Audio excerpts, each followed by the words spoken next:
जहाँ पे कि हम लोग सीखेंगे रेशियो एंड प्रोपोर्शन, या उसको बोलते हैं हिंदी में अनुपात और समानुपात। ठीक है, ओके।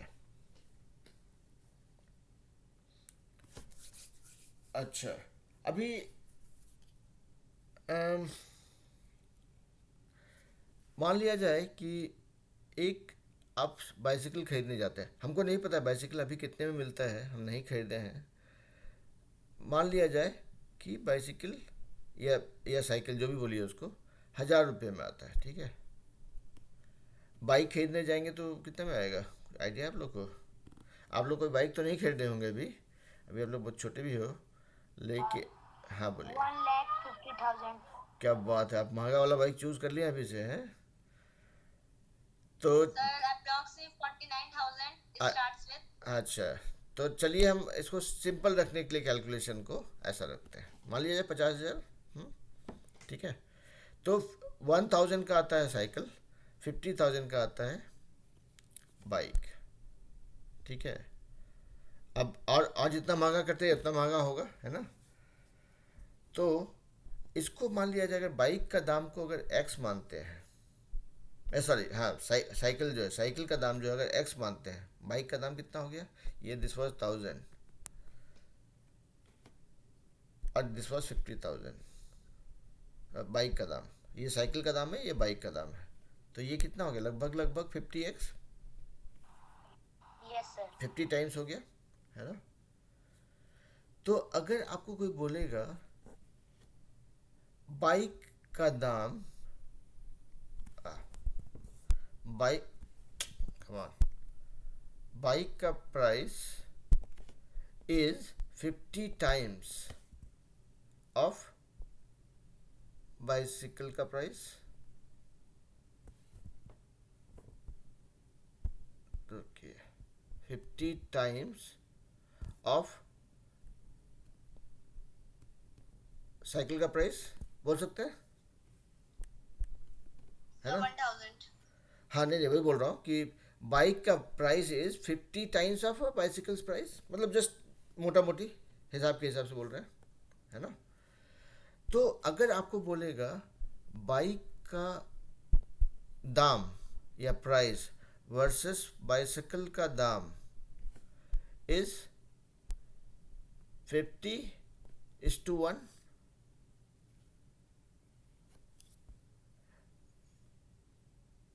समझ में आ रहा है, दिक्कत हो रहा है? या मान लीजिए, चलिए अब दूसरा चीज़ बताते हैं। मान लीजिए कि एक बच्ची है कोई, ठीक है, एक लड़की है, मतलब छोटी बच्ची है। उसका एक गर्ल है, जी लिखते हैं, उसका वेट है मान लिया जाए 40 किलो। हम्म? बच्ची के पापा, डैड, उनका वेट है मान लिया जाए 80 किलो। ठीक है। तो बोलेंगे क्या कि डैड का weight is 2 times of girl का वेट। ठीक है। या फिर ऐसा बोल सकते हैं डैड का वेट इज टू गर्ल का वेट इज 2:1। ये अगर 2 है तो ये 1 है, वैसा ही लिखें उसको, जस्ट एक मैथमेटिकल फॉर्म में। डज इट मेक सेंस और डजन?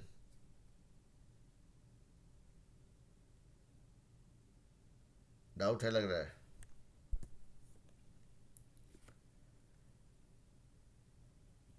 बोलिए भाई, कोई तो बोलिए, हमको लग रहा है दिक्कत हो रहा नो है। सर। हो रहा है। अच्छा ठीक है। तो यहाँ पे तो अभी पुराने एग्जाम्पल पे जाते हैं कि डैडी का वेट, पापा का वेट बटे बेटी का वेट इज 2:1, 2/1, या इसको ऐसे लिखते हैं 2:1। ठीक है। तो this situation is called ratio, मतलब डैडी का वेट और बेटी का वेट का रेशियो 2:1 है। अब इसका ये मतलब हुआ कि जब मान लिया जाए ऐसा होता है कि बेटी का वेट अगर 35 किलो है तो मतलब पापा का वेट 70 किलो है, ठीक है। बेटी का वेट 20 किलो है तो पापा का वेट 40 किलो है। मतलब ये जस्ट एक रिलेशनशिप दिखा रहा है। अभी इसको ऐसे सोचिए कि एक क्लास है, एक क्लासरूम है, उसमें कुछ मैथ के बच्चे हैं, कुछ कुछ जो है सोशल स्टडीज़ के बच्चे हैं, ठीक है। उनका अगर कोई कहता है कि मैथ के बच्चों का रेशियो अगेंस्ट सोशल स्टडी के बच्चों का रेशियो इज़ 3:2, मतलब अगर 3 बच्चे अगर मैथ के हैं तो 2 बच्चे सोशल स्टडीज़ के हैं। या ऐसा सोचिए कि यहाँ पे 60, मान लीजिए इस क्लास में you have 60 kids and somebody says कि मैथ और सोशल स्टडीज़ के बच्चों का रेशियो 3:2 है, तो कितने बच्चे मैथ के हैं, कितने बच्चे सोशल स्टडीज़ के हैं, निकाल पाएंगे?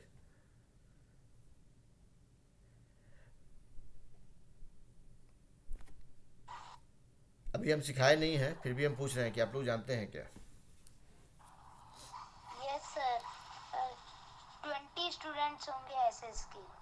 सोशल स्टडीज़ के 20 है, यस ओके सर। ओके। और बाकी? नॉट नॉट 40 हाँ, 40 कितने किसके होंगे?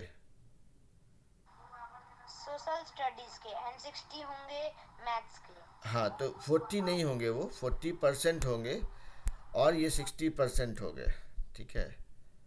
तो अभी आप परसेंट तो ठीक है, अभी अभी इसको कॉम्प्लिकेट नहीं करते, let me not go there, ठीक है। अभी इतना ही है। मान लिया जाए इसको इसको बहुत ही सिंपल तरीके से करने का कोशिश करते हैं। 60 बच्चे हैं क्लास में, उनका रेशियो 3:2 है, मतलब 3 बच्चे अगर मैथ के हैं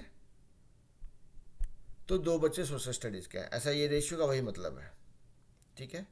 तो मतलब अगर ये हो गए कितने, 5 बच्चे अगर हैं उसमें से 2 बच्चे आपके सोशल स्टडीज़ के हो गए,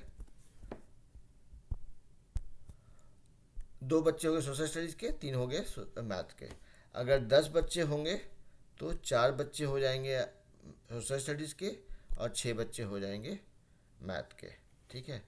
अगर यही 15 हो गए, अभी अब 5 के मल्टीपल में जा रहे हैं, ठीक है, 5 का टेबल आप आगे बढ़ रहे हैं। 15 बच्चे हो गए अगर, तो यहाँ पे 6 बच्चे हो गए सोशल स्टडीज़ के और 9 बच्चे हो गए मैथ के।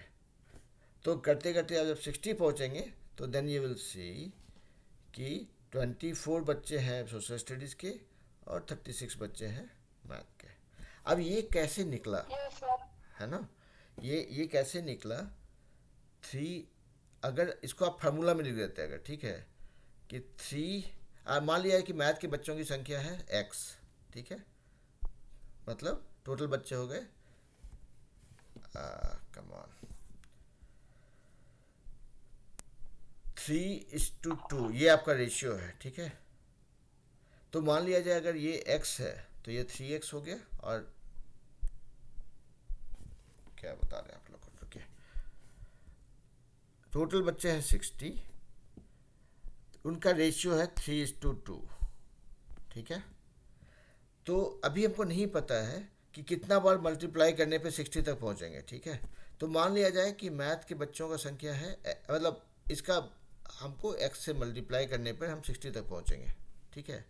यहाँ पे हमको ये पता है सिर्फ कि 5 बच्चे अगर हैं तो 2 बच्चे सोशल स्टडीज़ के और 3 बच्चे मैथ के हैं, ठीक है। अब कहाँ तक जाएंगे, कितना मल्टीप्लाई करेंगे तो 60 पहुँचेगा, दैट विल सी, ठीक है। तो अभी आप देखते हैं कि ओके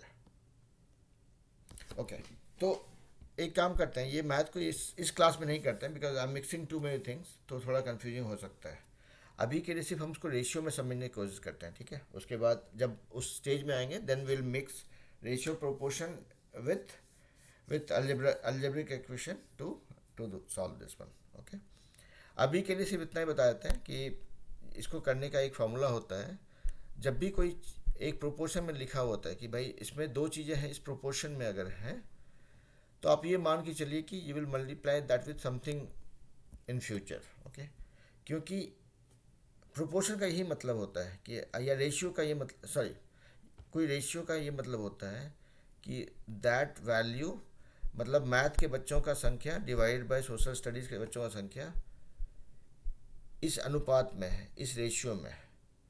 मतलब हो सकता है कि यहाँ पे अगर आपने 2 मल्टीप्लाई किया तो यहाँ पे भी 2 मल्टीप्लाई किया, यहाँ पे अगर आपने 10 मल्टीप्लाई किया तो यहाँ पे भी 10 मल्टीप्लाई किया, क्योंकि अब जब ये आपका एक्सप्रेशन सॉरी ये फ्रैक्शन सिंप्लीफाई होता है तो ये सब कट गया था, कुछ ये मल्टीप्लाई हुआ था जो आपको नहीं पता है वो क्या था, तो ये आपका सिंप्लीफाइड बोलते हैं ना फैक्टर या भिन्न है, वहाँ तक आ गया है। तो दैट इज़ योर रेशियो। ठीक है, तो अभी हम उस पर नहीं जा रहे हैं, आप सिर्फ इतना ही समझिए कि ratio is nothing but it denotes कि उसके बीच में सिंप्लीफाइड फ्रैक्शन क्या है। मतलब अगर कोई बोलेगा कि अगर कि टीवी में अगर मान लीजिए कि दिन भर में 50 प्रोग्राम आता है, ठीक है, वो एक चैनल पे, उसमें से हिंदी में 20 प्रोग्राम्स आता है और बाकी इंग्लिश में 30 प्रोग्राम्स आता है, तो उनका रेशियो क्या है? तो उनका रेशियो आप हमेशा बोलते हैं हिंदी का प्रोग्राम का रेशियो बटे बाय इंग्लिश का प्रोग्राम का रेशियो इज़ 20/30। ठीक है, इसको सिंप्लीफाई करते करते ये बन जाता है 2/3। ठीक है, अब कैसे होता है वो आप लोगों को पता है, इसलिए हम वहाँ नहीं जा रहे हैं। तो रेशियो का बात जब हम करते हैं that is always in a form of a fraction. अब वो हिंदी बाय इंग्लिश भी हो सकता है आपका प्रोग्राम के हिसाब से, या क्लास में बॉयज़ वर्सेस गर्ल भी हो सकता है कि मान लिया एक क्लास में 30 बच्चे हैं और 10 लड़कियां हैं और 20 लड़के हैं अगर, ठीक है, तो उनका रेशियो क्या है 10:20। ठीक है, मतलब इसको सिंप्लीफाई करेंगे दिस बिकम्स 1:2। मतलब हर एक लड़की जब है वहाँ पे 2 लड़के हैं, या it could be other way around also. ठीक है, तो ratio is nothing but it tells you कि दो चीज़ों का आपस में रिलेशनशिप क्या है। ठीक है, अभी यहाँ पे हम पहला एग्जांपल लेते हैं father's weight by daughter's weight. ठीक है, अभी फादर का वेट मान लिया जाए 80 किलो था और बेटी का वेट जो था अगर 40 किलो था, तो दिस इज 2:1, 2/1, या इसको 2:1 ऐसे भी डिनोट करते हैं, इसको ऐसे करके। ठीक है, तो अगर आपको कहीं पे ऐसा रेशियो दिखाएगा कि something is in the ratio of 3:5, तो इसको you can simply write this is as 3/5 भी। ठीक है, तो ratio is nothing but it depicts the relationship. अभी मान लिया जाए कि 2 फैमिलीज हैं। ठीक है, एक फैमिली मान लिया जाए कि यहाँ पर किसी का नाम नहीं लेते हैं, चलिए मान लिया जाए कि ये एक यूएस में एक फैमिली है और ये एक इंडिया में एक फैमिली है। ठीक है, यहाँ पे भी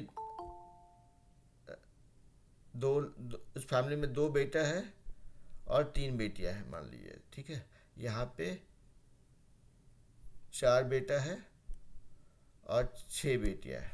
हम again I am just giving example, okay, तो इसको वहीं पे कोई रिलेट नहीं करेगा और कोई इसको बुरा नहीं मानेगा। ठीक है, हम जस्ट गिविंग एग्जांपल।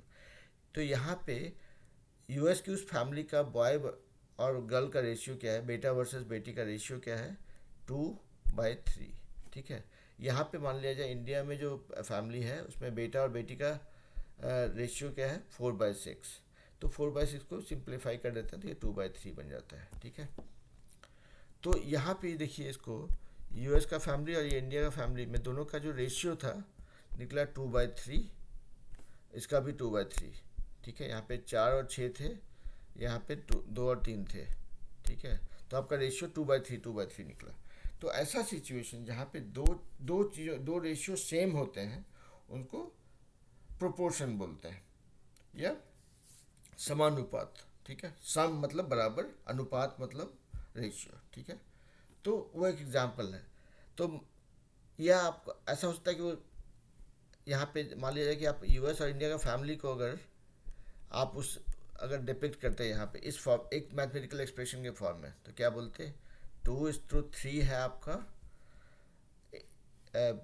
यूएस की फैमिली में लड़के वर्सेस लड़की का रेशियो, और इंडिया में मान लिया 4/6 था। ठीक है, 4 लड़के 6 लड़कियाँ। तो इसको एक दूसरा एक्सप्रेशन भी होता है, इसमें आप ऐसे इसको समानुपात बोलते हैं। इसको ये 4 डॉट्स जो है ना, दिस डिपिक्ट्स योर समानुपात बोलते हैं। तो सम अनुपात मतलब बराबर का अनुपात या बराबर का ratio say that is called समानुपात या अंग्रेजी में प्रोपोर्शन। ठीक है। अब इसको इसको बहुत ज़्यादा अभी इसको स्ट्रेच नहीं करेंगे। We will just no try relating कि भाई रेशियो क्या होता है, हम उसको कैसे डिपिक्ट करते हैं। हम चाहते हैं कि आप लोग इस पर जो मैथ्स है इस चैप्टर का, चैप्टर 11 जो 12 जो है आपका मैथ्स का 6th ग्रेड का, उस पर जो रेशियो से रिलेटेड सवाल है उसको एक बार करने की कोशिश कीजिए। और अगर कहीं पे कुछ डाउट होता है तो हमको बताइए।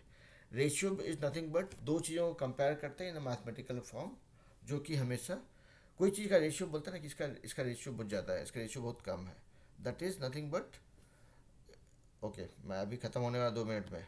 तो this is nothing but we depict that ना मैथमेटिकल फॉर्म। फादर का वेट या फादर का सैलरी वर्सेस सन का सैलरी। ठीक है। अब किस रेशियो में है, तो भाई मान लिया जाए फादर को 10,000 मिलता है, बेटे को 15,000 मिलता है, तो 10,000 बटे 15,000 ये आपको फिर कर लेंगे। जो भी निकल के आता है 2/3 निकला आपका, मान लिया जाए ये सिंप्लीफाइड फ्रैक्शन या सरल भिन्न जो बोलते हैं।